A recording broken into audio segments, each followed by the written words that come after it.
En el mes de abril del año 2002, escribí un polémico artículo periodístico para el diario El Yanquihue, cuyas repercusiones continúan sorprendiendo hasta nuestros días, pues a más de 20 años de su publicación, aún se sigue hablando del extraño fenómeno social que surgió de un difundido rumor, hoy convertido en toda una leyenda popular. La profecía de la guagua apocalíptica.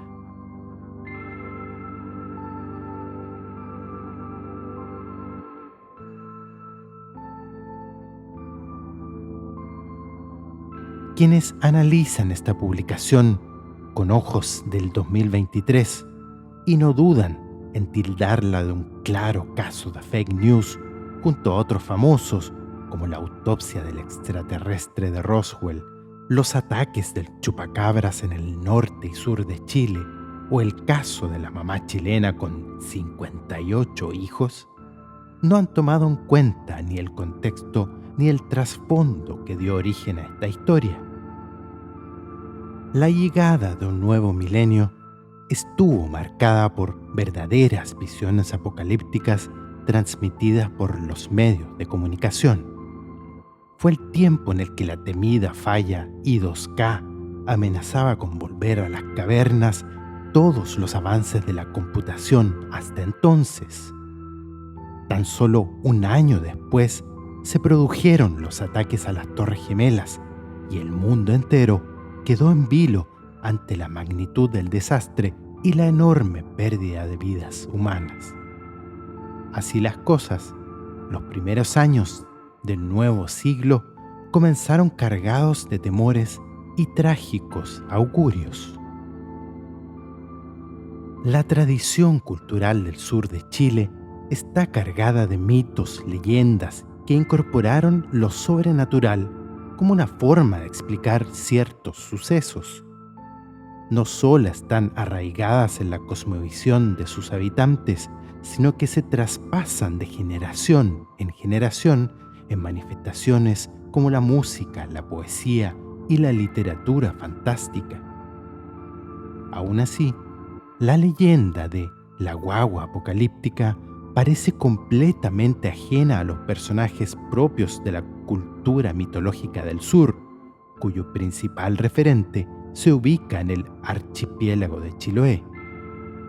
Ninguna de las personas que escucharon y luego transmitieron esta increíble historia fueron capaces de identificar su origen, e incluso el mensaje mismo variaba entre cada nueva persona que se apropiaba de su relato. Especialistas consultados entonces acerca de este mito urbano no dudaron en definirlo como una histeria colectiva que sacudió a los habitantes de Puerto Montt y prácticamente toda la isla de Chiloé aquel oscuro mes de abril del año 2002. Como buen reportero, me encontraba en la calle en busca de información cuando me vi abordado por personas que contaban o consultaban acerca de la misma espeluznante historia sobre un recién nacido que había profetizado enormes calamidades. A estas conversaciones informales siguieron correos electrónicos y desesperados llamados telefónicos a la redacción del periódico. Aquel relato llevaba cerca de un mes circulando en boca de la gente como una bola de nieve hasta que la avalancha estalló durante esa última semana. En el hospital base de Puerto Montt, verdadero epicentro y escenario principal de toda esta puesta en escena terrorífica, decían estar cansados de contestar todos los días decenas, si no centenares, de llamados de vecinos de Ralún, Puerto Varas, Puerto Montt o Chiloé que pedían una explicación, o más bien una verificación oficial del extendido rumor.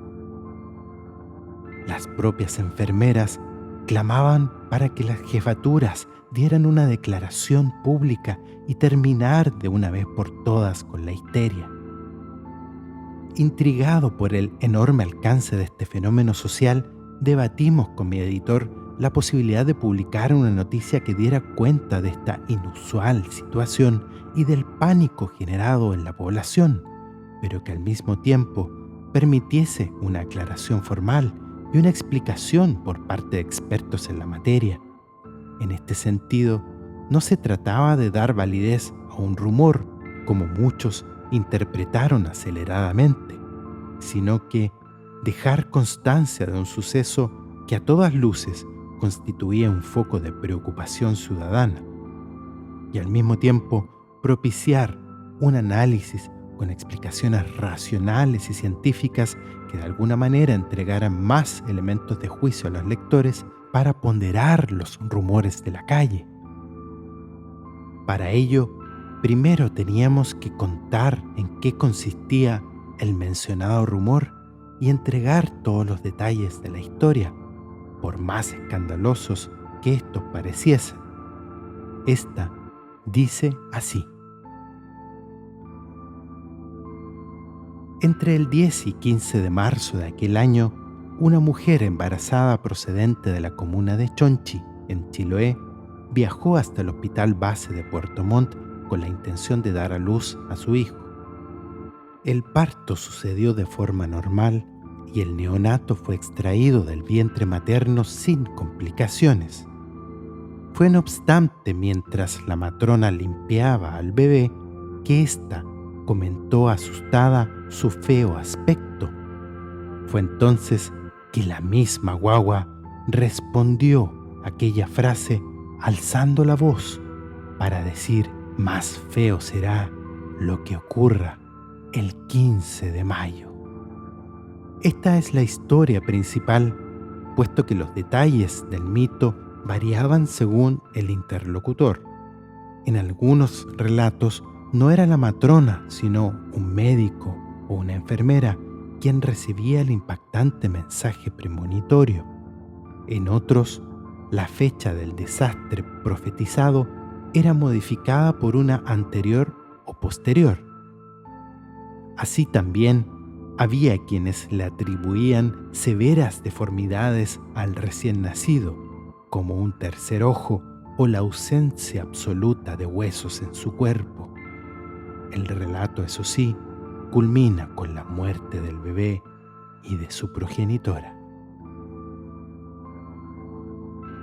Lo singular de este caso es que por esos mismos días una historia calcada se contaba en la ciudad de Chillán, 630 kilómetros al norte de Puerto Montt, aunque allí se afirmaba que todo había ocurrido al interior del hospital Herminda Martín.